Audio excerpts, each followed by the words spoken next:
Thank you. Thank you.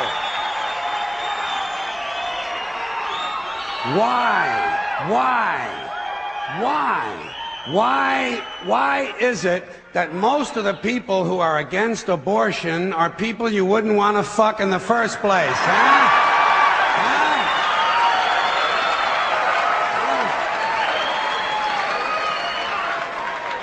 Boy, these conservatives are really something, aren't they? They're all in favor of the unborn. They will do anything for the unborn. But once you're born, you're on your own. Pro-life conservatives are obsessed with the fetus from conception to 9 months. After that, they don't want to know about you. They don't want to hear from you. No, nothing. No neonatal care, no daycare, no Head Start, no school lunch, no food stamps, no welfare, no nothing. If you're pre-born, you're fine. If you're preschool, you're fucked. You're fucked.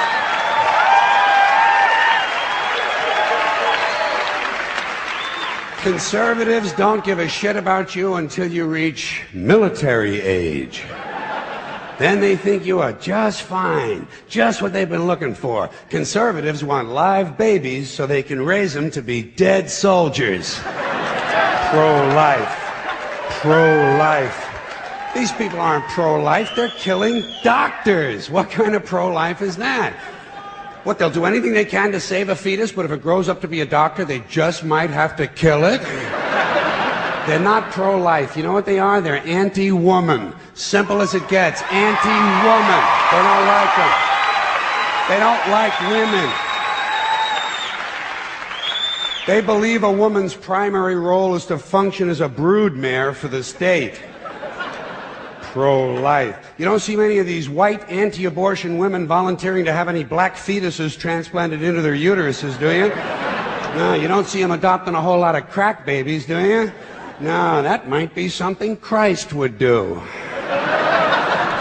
And you won't see a lot of these pro-life people dousing themselves in kerosene and lighting themselves on fire.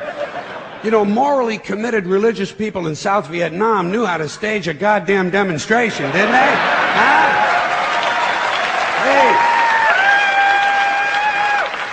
They knew how to put on a fucking protest. Light yourself on fire! Come on, you moral crusaders, let's see a little smoke to match that fire in your belly. Here's another question I have. How come when it's us, it's an abortion, and when it's a chicken, it's an omelet?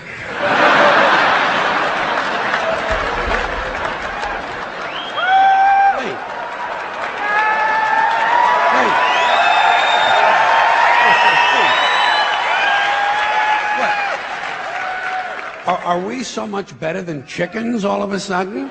When did this happen, that we passed chickens in goodness? Name 6 ways we're better than chickens. See, nobody can do it. You know why? Because chickens are decent people. You don't see chickens hanging around in drug gangs, do you? You don't see a chicken strapping some guy to a chair and hooking up his nuts to a car battery, do you? When's the last chicken you heard about came home from work and beat the shit out of his hen, huh? Doesn't happen.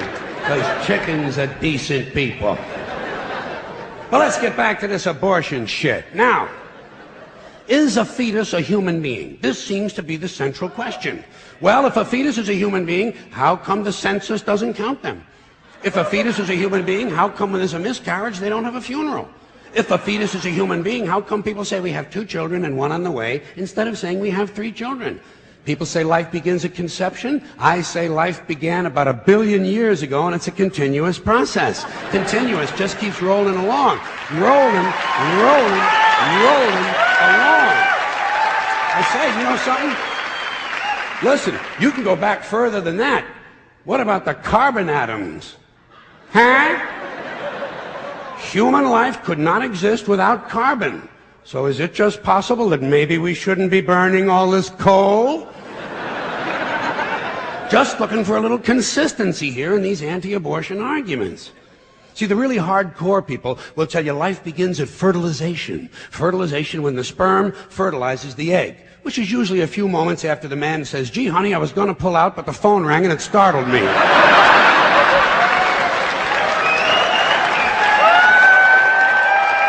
Fertilization. But even after the egg is fertilized, it's still 6 or 7 days before it reaches the uterus and pregnancy begins. And not every egg makes it that far. 80% of a woman's fertilized eggs are rinsed and flushed out of her body once a month during those delightful few days she has. They wind up on sanitary napkins, and yet they are fertilized eggs. So basically what these anti-abortion people are telling us is that any woman who's had more than 1 period is a serial killer. Consistency. Consistency. Hey, if they really want to get serious, what about all the sperm that are wasted when the state executes a condemned man and one of these pro-life guys who's watching comes in his pants, huh? Here's a guy standing over there with his jockey shorts full of little Vinnies and Debbies, and nobody's saying a word to that guy. Not every ejaculation deserves a name. Now, speaking of consistency, Catholics, which I was until I reached the age of reason,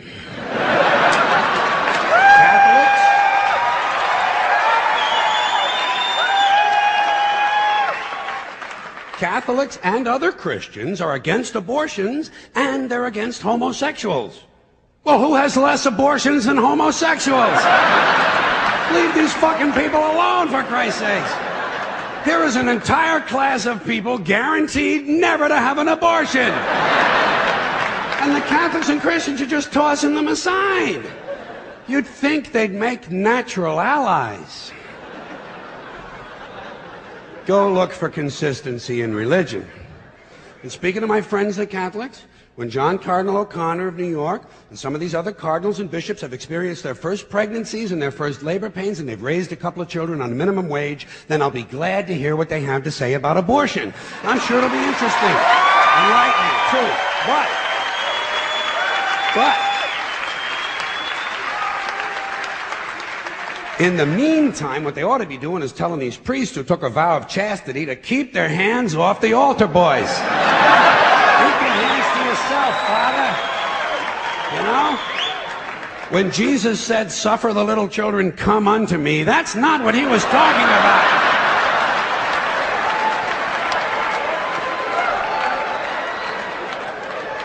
So you know what I tell these anti-abortion people? I say, hey, if you think a fetus is more important than a woman, try getting a fetus to wash the shit stains out of your underwear.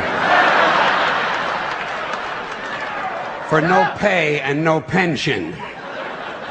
I tell them, think of an abortion as term limits. That's all it is. Biological term limits. But you know, the longer you listen to this abortion debate, the more you hear this phrase, sanctity of life.